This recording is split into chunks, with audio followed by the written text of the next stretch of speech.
নমস্কার বন্ধুরা, food lover চ্যানেলে সবাইকে স্বাগত জানাই। আশা করি সবাই খুব ভালো আছেন। এই শীতের সন্ধেবেলায় ছোট থেকে বড় সকলেরই মুখরোচক কিছু না কিছু খেতে ইচ্ছা করে। তাই আজ বানাবো ব্রেড চপ পকোড়া, যা বানানো অত্যন্ত সহজ। চায়ের সাথে খেতে কিন্তু দারুণ লাগে। ঘরে থাকা মাত্র কটা উপকরণে এটি আপনারা বানিয়ে নিতে পারবেন। আর এটি খেতে হয় ডিলিশিয়াস। প্রতিদিন বানিয়ে খেতে ইচ্ছা করবে। তাহলে চলুন ঝটপট রেসিপিটি দেখে নিই।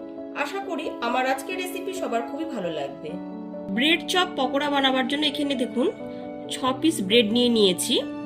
এবার এটাকে হাফ করে কেটে নেব। এক এক টুকরোকে আমি ঠিক এইরকম ভাবে হাফ করে কেটে নিচ্ছি। ঠিক এইরকম ভাবে ব্রেডগুলোকে হাফ করে কেটে নিয়েছি। 3টে আলু সেদ্ধ করে নিয়েছি। এবার আলুগুলোকে গ্রেট করে নিতে হবে।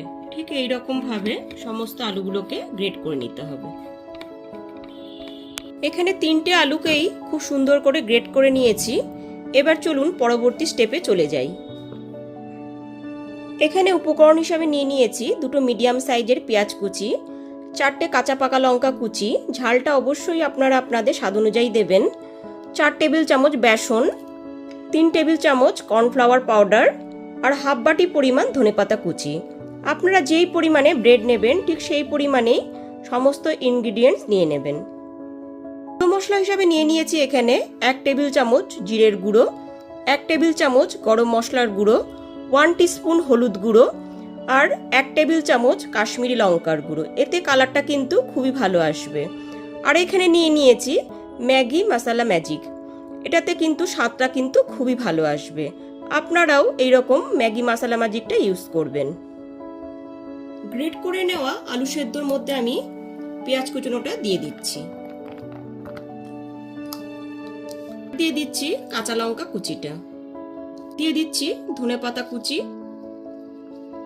আর দিয়ে দিচ্ছি বেসন আর কর্নফ্লাওয়ার পাউডার, দিয়ে দিচ্ছি স্বাদ মতো লবণ আর সমস্ত গুঁড়ো মশলাগুলোকে দিয়ে দিচ্ছি।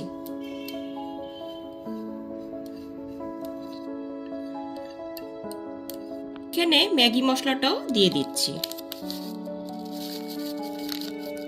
খুব ভালো মতো একটুখানি মিশিয়ে নিচ্ছি। আলু সেদ্ধর সাথে সমস্ত ইনগ্রিডিয়েন্টস এখানে খুব ভালো মতো মিশিয়ে নিচ্ছি। ভালো মতো মিশিয়ে নেবার পর একদম সামান্য একটুখানি জল দিয়ে দিয়ে মেখে নিতে হবে। একেবারে কিন্তু পুরো জলটা একদমই দেওয়া যাবে না। এখানে দেখুন ঠিক এইরকম ভাবে মেখে নিতে হবে। এবার একটা করে এইরকম পিস নিতে হবে পাউরুটির আর ঠিক এইরকম ভাবে ওপর দিয়ে দিয়ে দিতে হবে।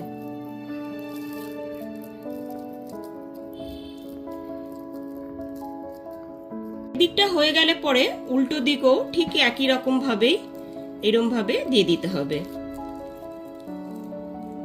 খুব সুন্দরভাবে এটা তৈরি করে নিয়েছি।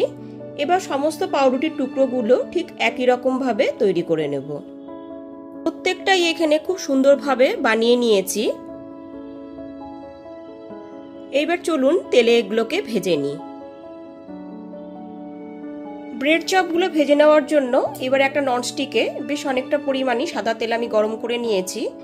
এবার একে একে সমস্ত ব্রেড চপগুলোকে দিয়ে দেবো। তেলটা এখানে খুব ভালো মতোই গরম হয়ে গেছে। ব্রেড চপগুলো গরম তেলে দিয়ে দেওয়ার পর সঙ্গে সঙ্গে কিন্তু এগুলো উল্টে দেব না। একদিকটা হয়ে গেলে পরে অপর পিঠটা উল্টে দেব। গ্যাসের ফ্লেমটা মিডিয়ামে রেখে এক পিঠটা খুব ভালো মতো ভেজে নেওয়ার পরেই অপর পিঠটা উল্টে দিতে হবে।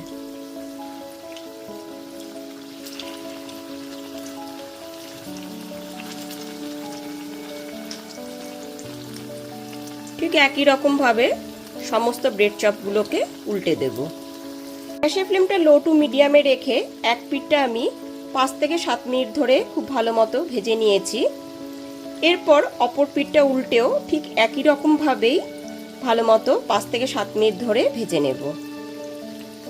গ্যাসের ফ্লেমটা লোতে রেখে ব্রেড চপগুলোকে আমি খুব সুন্দরভাবে এপিট ওপিট উল্টে ভেজে নিয়েছি। এইবার তেল থেকে তুলে নেব।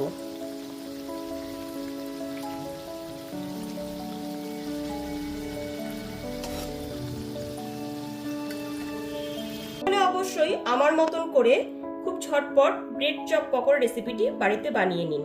আর রেসিপিটি ভালো লাগলে লাইক, কমেন্ট এবং অনেক বেশি বেশি করে শেয়ার করবেন। আর আমার চ্যানেলটা অবশ্যই সাবস্ক্রাইব করে পাশে থাকা বেল আইকনটি প্রেস করে দেবেন, তাহলে সমস্ত ভিডিও নোটিফিকেশন সবার আগে আপনার কাছেই পৌঁছে যাবে। তাহলে আজ এই পর্যন্তই, আবার হাজির হয়ে যাব নতুন করে রেসিপি নিয়ে। সবাই খুব ভালো থাকবেন, সুস্থ থাকবেন। ধন্যবাদ।